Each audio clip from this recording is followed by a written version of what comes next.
Admission schedule आप देख सकते हैं, यहाँ पर लिखा हुआ है कि बाल वाटिका 1 व बाल वाटिका 3 व क्लास 1 के लिए जो है 7 मार्च 2025 को रजिस्ट्रेशन स्टार्ट होंगे सुबह 10 बजे, और साथ ही साथ ये जो रजिस्ट्रेशन चलेंगे 21 मार्च 2025 तक रात के 10 बजे तक रजिस्ट्रेशन चलने वाले हैं। इसी टाइम पीरियड में आपको अपने बच्चे के लिए रजिस्ट्रेशन करना होगा।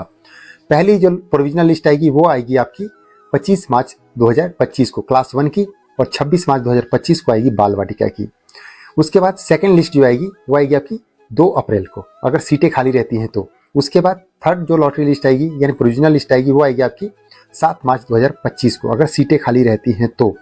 इसके बाद भी अगर सीटें खाली रह जाती हैं तो 7 अप्रैल को जो है नया नोटिफिकेशन निकाला जाएगा बाल वाटिका 1 और 3 के लिए और क्लास 1 के लिए, और 8 तारीख से लेकर के 14 तारीख तक इसके लिए रजिस्ट्रेशन होंगे, और इसके लिए जो है 23 अप्रैल से लेकर के 28 अप्रैल तक ऑफलाइन मोड में फॉर्म भरे जाएंगे। ये जो नोटिफिकेशन दोबारा आएगा ये ऑफलाइन मोड में ही आएगा।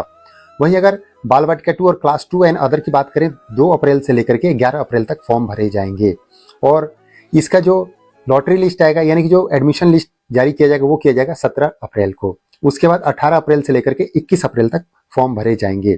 ठीक है, यानी कि एडमिशन होगा, एडमिशन के लिए फॉर्म भरे जाएंगे बाल वाटिका 2 एंड क्लास 2 एंड अबव के लिए। एडमिशन के लिए जो लास्ट तारीख है वो है 30 जून 2025 11th क्लास को छोड़ करके, और अगर किसी क्लास में 40 बच्चे पूरे नहीं होते हैं तो एडमिशन की डेट को एक्सटेंड किया जा सकता है और 30 जुलाई 2025 तक एडमिशन हो सकते हैं। क्लास 11th की बात करें तो क्लास 11th के लिए जो है सीबीएसई का 10th का रिजल्ट आने के 10 दिन बाद जो है नोटिफिकेशन जारी कर दिया जाएगा एडमिशन को लेकर के, रजिस्ट्रेशन शुरू हो जाएंगे, और 20 दिन बाद जो है डिक्लेरेशन कर दिया जाएगा कि इतने बच्चों के एडमिशन लिस्ट में नाम है और बच्चे एडमिशन ले सकते हैं। वही अगर नॉन केवी स्टूडेंट्स है तो नॉन केवी स्टूडेंट्स के लिए जो है आफ्टर केवी के स्टूडेंट्स यानी कि केवी के स्टूडेंट्स के एडमिशन के बाद जो है नॉन केवी स्टूडेंट्स को एडमिशन दिया जाएगा। और क्लास 11th में एडमिशन की आखिरी तारीख है सीबीएसई का 10th का रिजल्ट निकलने के 30 दिन के बाद। 30 दिन के अंदर आपको एडमिशन की आखिरी तारीख रखी गई है 11th क्लास में एडमिशन को लेकर के, मत भूलिएगा।